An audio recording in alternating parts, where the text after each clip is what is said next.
বীজ হয় ভালোরা, হ্যাঁ কাটাকে 10 কেজি করে 8 কেজি করে আপনি হলো ইয়ে দা লাগবে, রবলাল দা লাগবে, কি ঘুগলি দা লাগবে। দুটা তুলে নিলে মাছিয়ে তামান ভেদ করে, তাহলে আমার এই হাত ছন লাগে না। আসেন হাত ছন দেন, দেখেন দেখছি বীজ নষ্ট করে যায় 2 দিনের মধ্যে, মানে ফুল সব লাল হয়। তখন আর এই দানাটা হবে না, দানা হবে, কোনো দাঁত কাম হবে। কারেন্ট পোকা, এই কারেন্ট পোকাটা তো ফুলে লাগে তাই না, না স্টিকে? নাই, ফুলে দিচ্ছে। আমি হলো রুই নুইন করতে যাই, লোনা রেন্টা কর। সময়ের সাথে আগামীর পথে ইউটিউব চ্যানেলে আমি তরিকুল আছি আপনাদের সাথে। দেশ ও দেশের বাইরে থেকে যারা আমার ভিডিও দেখছেন তাদের প্রতি রইল আন্তরিক শুভেচ্ছা ও অভিনন্দন। আজকের ভিডিওটা যাদের কদম বসবে এই অবস্থাতে আপনারা কি ওষুধ দিবেন বা কি করবেন সেটা নিয়ে অনেকের মনে প্রশ্ন। তো আজকের ভিডিওটা আপনাদের জন্যই। আপনারা যারা কদম চাষ করে কদমে রোগ ধরছে এই অবস্থাতে কোন ওষুধ দেবেন ভেবে পাচ্ছেন না, তো দেখতে থাকুন পুরো ভিডিও।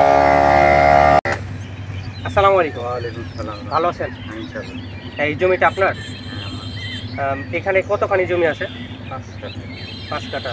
আপনার জমিতে দেখা যাচ্ছে মোটামুটি সব ফুল বসে গেছে। তো এই অবস্থাতে অনেকের মনে প্রশ্ন থাকে কি ওষুধ দিতে হবে। তো এটা আসলে কি ধরনের ওষুধ দিচ্ছেন আপনি? এখন তো আজকে দিচ্ছে আমি হলো রুই নুইন করতে যাই, লোনা রেন্টা কর। লোনা রেন্টাকল। আচ্ছা, এই ওষুধটা কি আপনি এই ফুলটা যখন ফুটছে তখন থেকে কি দিচ্ছেন?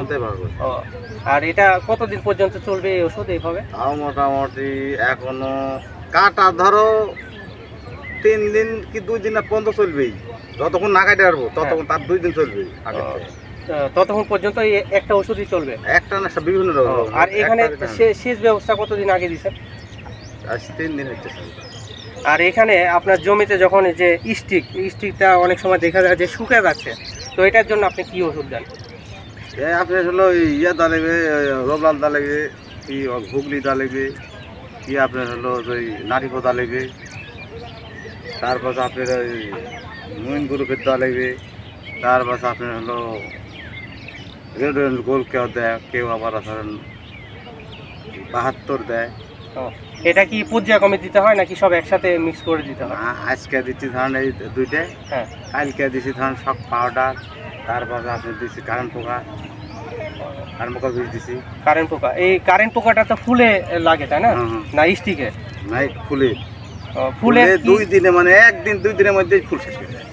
কারেন্ট পোকাটা লাগে কি ওই যে বীজটা কি নষ্ট করে দেয়? বীজ নষ্ট করে দেয় 2 দিনের মধ্যে, মানে ফুল সব লাল হয়। তখন আর এই দানাটা হবে না, দানা হবে, কোনো দাঁত কাম হবে। চিটা দানা, ওই যে গত বছর ধরেন আমি 5 কাঠা মাটির 1 মণ বেশি পাই প্রতি বছর। গত 20 বছর মাত্র 20 কেজি, মানে একবারে অর্ধেক হয়ে গেছে। একবারে 2 দিনের মধ্যে গাছ শেষ হয়ে গেছে। তো এই যে পোকাটা আক্রমণ করছে এটা কি বুঝতে পারছিলেন না? হঠাৎ করে এই আক্রমণের জন্য এই সমস্যাটা হচ্ছে, মানে হলে 1-2 দিনের মধ্যে শেষ হয়ে যাবে। আর গতবার আমি কানে কোনো ওষুধ দিচ্ছি না, বুঝলেন, হঠাৎ করে ওই বুঝতে পারিনি তো, পরে এখান তো দিচ্ছে। আর এর তো এখন আগের থেকে দিচ্ছে, এই জন্য এবার আগে থেকে এই পদক্ষেপটা নিয়েছেন। তো এই জন্য এবার এই সমস্যাটা তো নাই, এখনো সমস্যা হয়নি। আল্লাহ এখন কি করবে। তো এই ফুলটা মানে পরিপূর্ণভাবে যে অনেকগুলো দেখা যাচ্ছে, এটা হচ্ছে যে এই ফুলটা হয়ে গেছে মাছি বলে। মাছি যদি এই যে মধু আছে একটা, বুঝলেন, এই মধুটা তুলে নিলে মাছিয়ে তামান ভেদ করে, তাহলে আমার এই হাত ছন লাগে না। আসেন হাত ছন দেন, দেখেন দেখছি হাত ছ আবার প্রতিটা ফুলে ফুলে হাত ডালে। ওই যে পোড়াগান করে যে 15 দিন থেকে 6 দিন, আরো ধরেন তাও 4-5 দিন ছন লাগবে। মানে 15 দিন থেকে ফুল ফুটার পর থেকে 20 ফুল ফুটার থেকে 20 দিন ছন লাগবে। মানে প্রতিদিন একবার, দিনে একবার করে। আর এটার মেন সময় কখন, মানে আপনি সকাল থেকে কোন সময়? 11টা থেকে ধরেন এই সন্ধ্যা পর্যন্ত, 4টা পর্যন্ত, এর মধ্যে সময়টা ছন লাগবে। তো এখান থেকে আপনি কেমন বীজ আশা করেন, কেমন হতে পারে? আমার হিসাবে 1 মণ বীজ হওয়া লাগবে, 1 মণ 9 ধরা। 1 মণ 9 ধরা, তো ভালোই হবে। আর এখানে আপনার খরচ হয়েছে কেমন? খরচের ওই লিমিট শেষ নাই। মানে সম্পূর্ণ জমির একবার ওষুধ কিনি। ও, তাও ধরেন 1 বিঘা মাটি এটা করলি তাও 60 থেকে 40,000 টাকার ওষুধ লাগবে 1 বিঘা মাটি। 1 বিঘা মাটি কদমের জন্য 40-50,000 টাকা ওষুধ লাগবে। আর যদি ভালো অন্য খরচ বাদ। ভালো বীজ হয় তাহলে এই 1 বিঘা ভালো বীজ মাটিতে হলে 1 বিঘা মাটিতে বীজ হবে আপনার কাটাকে যদি অরিজিনাল যদি বীজ হয় ভালোরা, হ্যাঁ কাটাকে 10 কেজি করে 8 কেজি দেবে। 1 কাটাতে 8 কেজি 10 কেজি।